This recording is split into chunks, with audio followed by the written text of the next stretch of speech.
practice right now from snowboarding.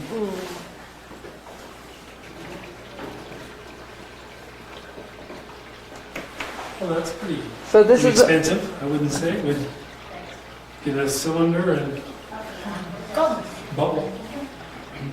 It's a pretty expensive problem.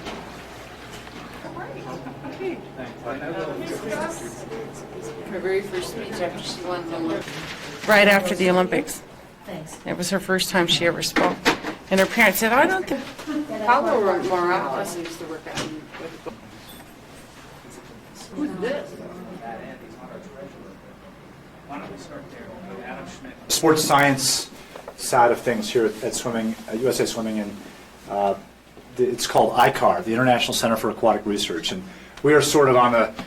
Their building through this window here was built in about '89, and then just in 1997, the building that you just came into was we finished our headquarters, and so we've been in there for a little over, almost coming up on 2 years this March, into this new building that you see. And so now what we've done, we used to be, right when you drove in here, that's where our building used to be, and now we've sort of married. ICAR was always part of USA Swimming, but we were in two separate buildings. Now we're in the same building, which is great. The big, the gold medal, or I shouldn't say the gold medal, but I would think the thing that most people know about for the ICAR is what's called the flume, and it's a swimming flume.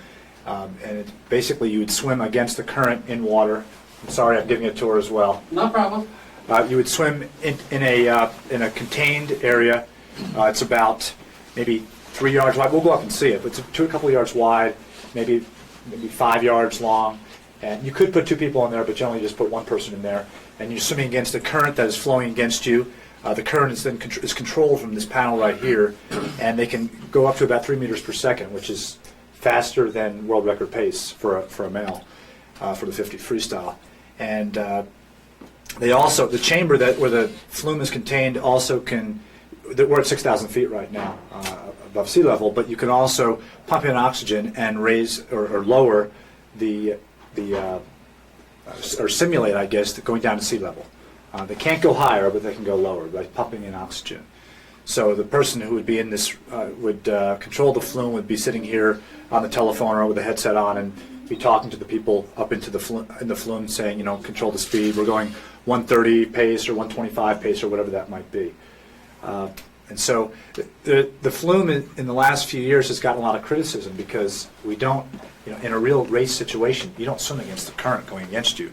It was originally built because people would be able to keep you in place and be able to photograph you and take pictures of you swimming in one place without having to move and do flip turns. And you know, every time you did a flip turn, if you had a camera that was focusing on you, it would, you know, you'd have a lot of problems over trying to keep the camera in place. So the flume itself, over the last few years, and I know that Doc Councilman was one person that was very much against it because flowing water against you, if you're a competitive swimmer, you never deal with that situation. If you're swimming in a river, you have that situation. So we don't use it as much as you can tell. Well, you can't tell right now, but when we go up there, it's completely empty right now. They're doing some work up there on some of the filtration systems, and about 2 years ago they had a they completely redid the painting of it, and because it had rusted out. It's in a very small area, as you'll see. Blood work. The ICAR people, if they, you know, for our athletes who draw blood periodically, and also upstairs we have a dry lab basically with Cybex machines and things like that, and then also a computerized. I'm sorry that I'm dragging on here for too long. No, that's fine. They have a computerized room with about 10 different computer terminals in there where they actually digitize strokes, where they'll take pictures of your stroke from 2 or 3 or 4 different angles, and then they'll take that and they'll actually give you stick figures off of, you know, if you're swimming here and your pull pattern goes in a, you know, S shape or however it's going to go, and they actually you'll be able to get a little computerized drawing of what your stroke looks like, and what they do is they compare that to maybe against Matt Biondi or Janet Evans or some of the top swimmers that are the greats in USA Swimming, and then you can see a comparison of where my stroke is efficient, where my stroke is inefficient. So it's pretty interesting. So there's a video here, but I don't actually. And You just We can explained move on. everything that's on the video. I just did. I'm sorry. We had. Oh, don't turn that off for the interesting story. You don't need that. My daughter wants to hear this. Oh, this is a funny story. We had this was supposed to be our fabric wall. We had called Speedo, and Kirk Crumpholtz and Stu Isaac from Speedo, if any of you know them, had generously donated. We're going to donate fabric, either lycra or nylon or the aqua, whatever they're, I don't know, aqua blade, all different materials that they come up with for their suits. And they were going to have this wall was going to be completely Speedo fabric. Well, I shouldn't say this because our board of directors is in this weekend, but our board of directors got wind of it and didn't like the idea because what happens if Speedo at some point was not our sponsor? We'd have to take the wall down.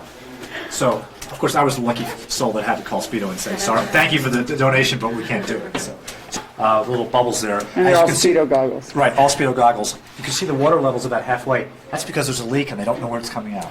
So, this used to be the ICAR director's office right here. And so everything from this building west is new and everything here east is old, or maybe 10 years old or so. And we have our athletes of the year up here. The 1997 athlete is, where's our 1997 athlete? Chad Carpenter. He's not up yet. Our 1998 athlete of the year is here, Jenny Thompson again. So some old shots there. And some of the other awards that we have or posters that we've accumulated over the years. So.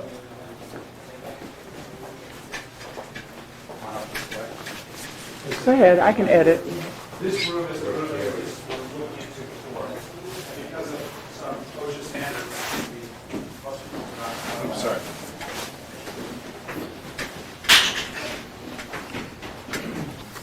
On one of the screens, it would be very neat, but.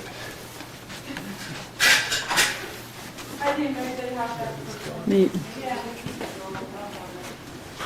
I think the fabric wall would have been cool because, people could say, oh, I wore that suit, I wore that suit. Watch your head, watch your head, watch your head.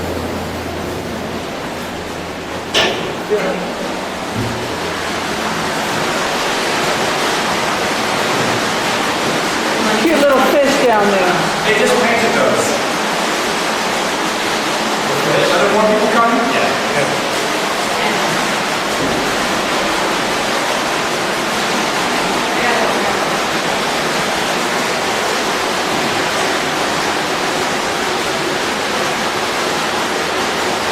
As you can, is that it? The last one?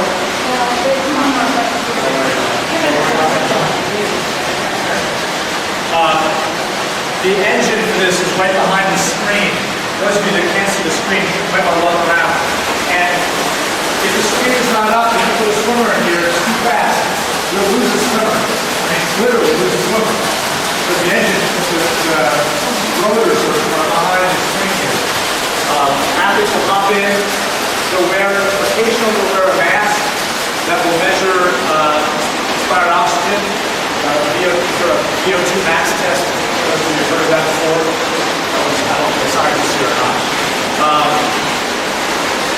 And what else can I tell you about? The cameras, we have the camera here at this disc, one in this window here. There's a cool one in the water down here. So we have 3 different places that can photograph or video from. And the big black tube up top is where they pump oxygen in. Pretty interesting. I've actually never been in here when they pump oxygen in. It's very, I'd like to know whether you have anything 3D with it. So that's it. It's pretty, it's got a lot of hoopla around this. When you walk back out, if you get a chance to sort of just peer over the side, realize what a huge structure this is. The pool is this big, but the whole thing is monstrous. As we walk back out, you can see. Is it's just it's mopping 40 feet off the ground. Oh, wow. Oh, it's definitely